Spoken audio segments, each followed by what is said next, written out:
Straight up.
Welcome to your Way Happy Bible Study. I'm Lisa Dennis Sparks, and you're watching Christians United Broadcasting Network. CUBN, where we want to see you be encouraged in Jesus' name. Glory to God, I'm home. Yay! I was so happy to see my kids, though. I'm thrilled to see my kids and my grandbabies, and I love you guys. Miss you already, but I am very happy to be home as well. I was in California for 3 weeks, and now I'm back. And we are looking at the sixth seal. Oh, wow. Let's check it out. There's a ton of information to go through, so we're going to go through it. And we're going to look at everything sixth seal tonight. We're going to look at all of the little details, all of the timing, all of the elements to this thing, and we're going to watch and wait and see what happens. Now, Daniel's equation says the sixth seal opens Friday. My solution to Daniel's equation. It could. It's possible. It is possible. Now, will it? Who knows? I'm a researcher, not a psychic, so I have no idea. I don't know. But we're going to look at it, and we're going to go through it, and I'll be happy to answer your questions if I can see them. Oh, hi, Karen. You're so sweet. Oh, bless your heart. I love you guys. Welcome, welcome, welcome. We're going to get into this. Thank God Troy is there to anchor me with all this technology. If you guys have been watching the last couple of weeks, then you've been able to see that, I've been all over the place. And without all the cool technology, we like this technology, don't we? The technology is cool. Now, Troy's working on our video feed. Who knows what's wrong with it? Who knows?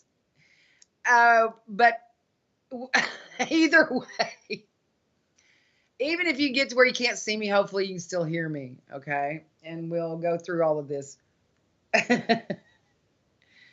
First, let's take a look at what's going on with the sixth seal. Now, we're going to go through several passages. The first one I'd like to go through, let's take a look at Joel, Joel. You have the book of Daniel in the Old Testament. Then you have Hosea, and then Joel. And after Joel is Amos. It's one of those little books. Okay, 2 books after Daniel. You can usually find Daniel pretty good. 2 books after Daniel. Now, this chapter in Joel, we've been through it some, and we're not going to... There's a lot of really... I'm not sure how to describe this. I'm really not. My king, you, and not me, okay? Let's look at Joel chapter 2, because I think we could be looking at some effects here. And we're not going to go through the whole thing. We're going to look at some effects. Okay, look at Joel chapter 2 and verse 1. Blow ye the trumpet in Zion, and sound an alarm in my holy mountain. Let all the inhabitants of the land tremble. This is not good. That tells you right there that this is not good. Okay. For the day of the Lord cometh, for it is nigh at hand. It means this is saying that the day of the Lord is ahead, but it's not here yet. This is the timing. It's not here yet. The day of the Lord is the new millennium. It is and it begins with the second half of the 7-year tribulation period. Okay. So when Jesus shows up, that's when the millennium begins. Then you have the evacuation, and then you are on into the second half events, and those are off the charts. Wow. Okay. Intense things. This first verse in this chapter, Joel chapter 2, verse 1, it's saying, let all the inhabitants of the land tremble, for the day of the Lord cometh, for it is nigh at hand. So the passage here, the timing is talking about just prior to the start of the second half, which is about where we are. Okay, if Daniel's equation, if my solution to Daniel's equation is correct, then the second half starts in like January. Okay, so we are getting really close, and this timing would apply if this is the accurate timing. We don't know. We're going to have to just wait and see if this seal opens on Friday. We don't know if it's going to yet, but we're going to hopefully have enough information from the scriptures about it tonight, going over it all, to where you'll recognize it if it does. And if it comes and goes, then that means it won't open for at least another 6 months. If it doesn't open Friday, it can't open for 6 months. You've got a blood moon with this seal. Very important. So unless you've got a blood moon, you've got no chance for the seal to open. Okay. So if it doesn't open Friday at the center blood moon of the triad, the 6th of the series of 7, then it won't open up until January, and then my timing is off. But it has to have a blood moon. Okay. And we're going to go through this. I don't know what's going to happen when we go through all this. We're just going to take it as it comes. But this first verse here is establishing a timing. It's telling us that in this context, that the day of the Lord, which is the second half, the new millennium starts, and the first 3.5 years of the day of the Lord is the second half of the tribulation period. So our timing is right on course. If my theory is correct, we're going to find out Friday if my theory is correct or not. If it's not, then it's back to the drawing board. Okay. Now, let all the inhabitants of the land tremble. Now, that's not a good thing. That means this is bad stuff coming. The day of the Lord cometh, for it is nigh at hand. That means it's coming, but it's not here yet. We also have Revelation 12. Don't turn there yet. Revelation 12 is also giving us information that happens from the star alignment that is past fulfillment that came last September 23rd, 2017. From there all the way through the 6th seal. So we have corroborating timing in several of these passages, and we're going to go through it. Let's look at verse 2 here in Joel chapter 2. A day of darkness and of gloominess. A day of clouds and thick darkness. Now that isn't the appearance of the King of Kings. That's not the glorious appearing. This comes before that. What day of darkness and gloominess of clouds and thick darkness comes before the day of the Lord begins, before the tribulation, the great tribulation begins? That would be your sixth seal. Now, a day of darkness and of gloominess, a day of clouds and of thick darkness. Thick darkness, clouds. Think about this. As the morning spread upon the mountains. It's talking about thick, dark clouds barreling over the mountains like the sun comes up. Okay?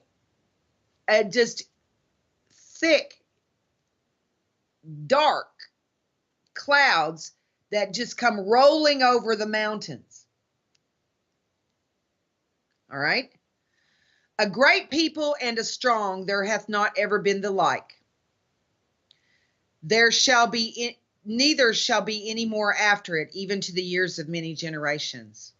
Who is the great people and a strong, in which there hath never been the like? That's America. Okay? Now, here are some effects. And it's also talking about an army that is here, is cast down from heaven. Okay. These are not humans in this army. That's evident if you start to read it. Now look, a fire, in verse 3 of Joel chapter 2, a fire devoureth before them, and behind them a flame burneth. It's talking about the people. It's not talking about the army yet. A flower devoureth before them, and behind them a flame burneth. The land is as the Garden of Eden before them, and behind them a desolate wilderness. Yea, and nothing shall escape them. Now, before we go any further, let's look at the possibility this sixth seal brings to America. I think in some ways this is talking about America. Now, keep your spot there, and let's go over to Revelation chapter 18 real quick. Now, in the 18. Now, this is talking about a great city, Babylon. A city, not a nation. But the destruction is similar to what we're looking at in Joel chapter 2, in the first several verses, where it talks about fire, dark clouds, fire that destroys everything, dark, billowing clouds. In Revelation chapter 18, it is discussing the downfall of Babylon. Now, this is Rome, okay? But it's talking about a city that has, let's go through chapter 18 real quick, because let's look at some of these effects real quick on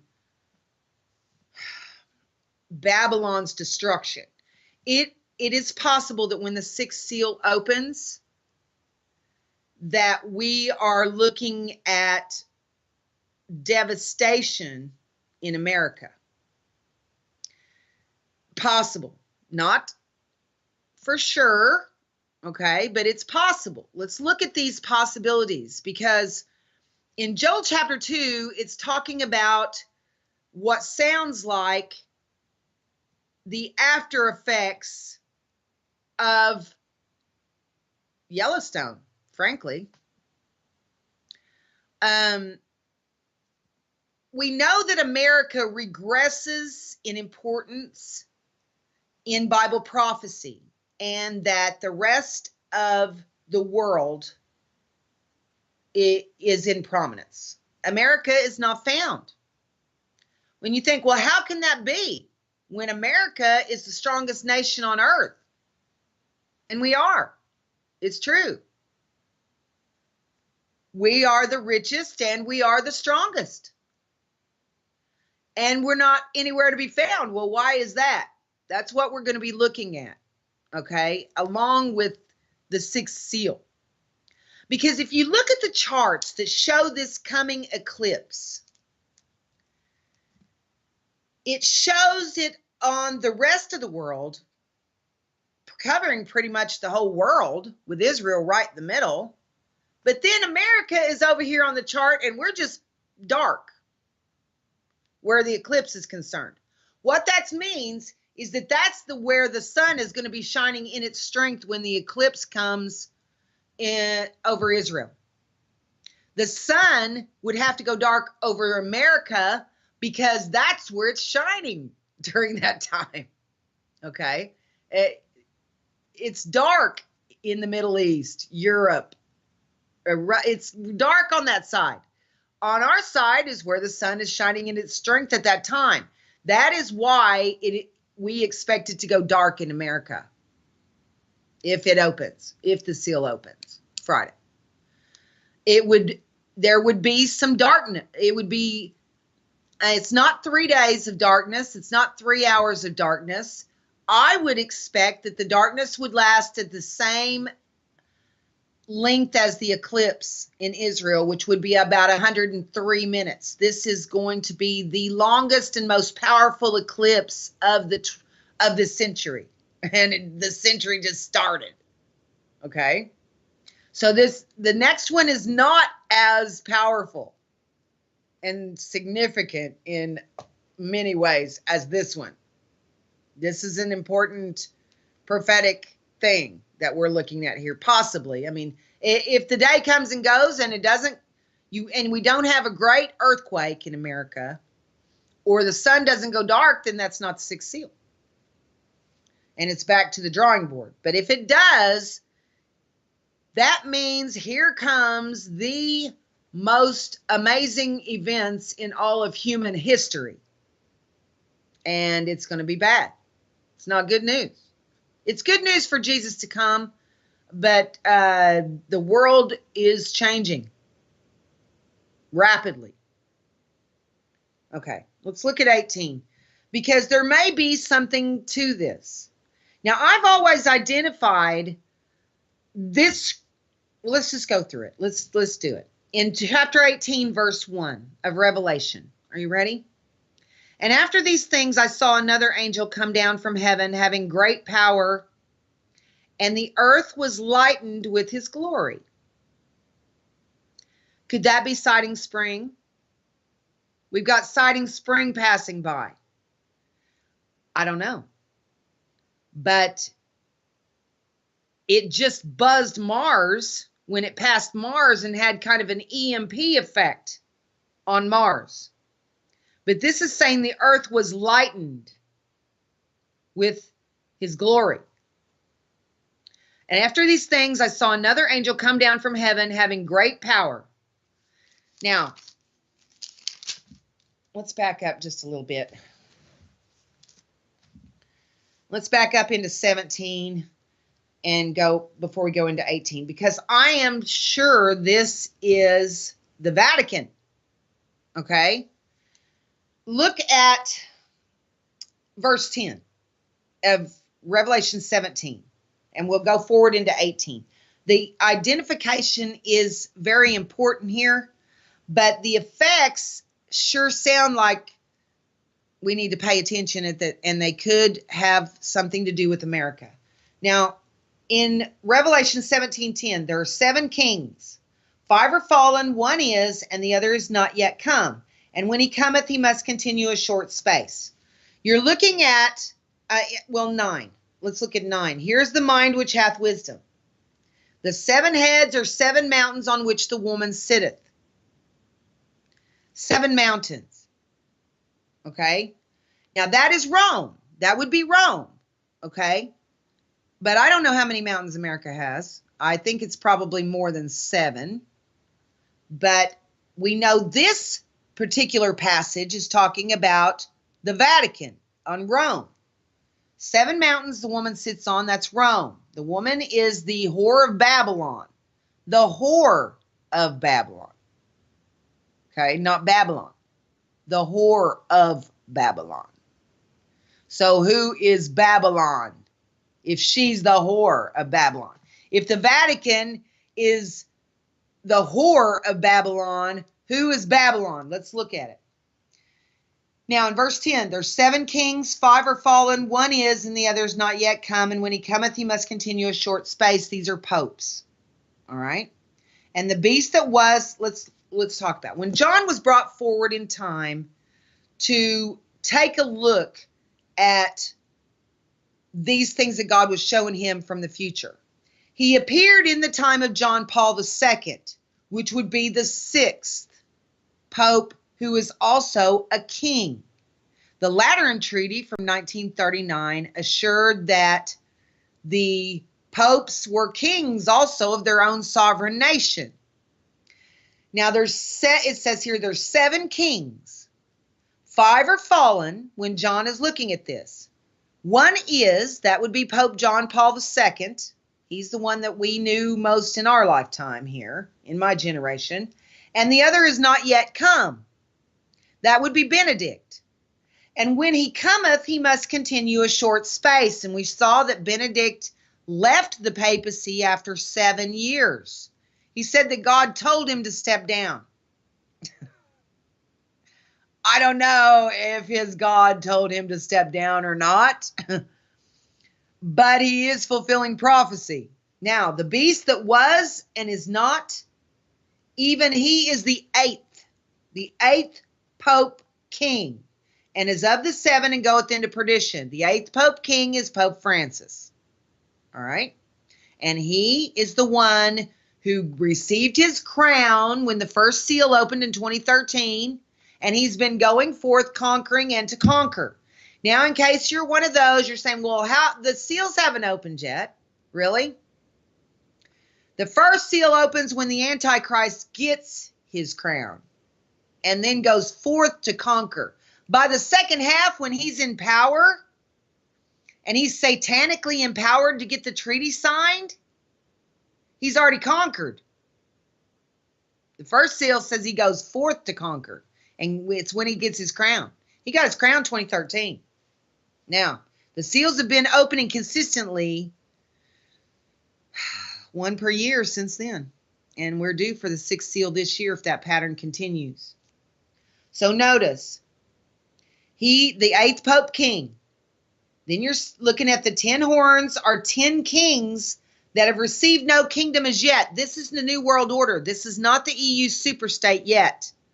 This is the New World Order that's going to have 10 kings appointed by a satanically empowered pope who are probably hybrids, would be my guess. They answer to the evil one. All right? We got it so much to go through. Don't go away. We'll be right back after this.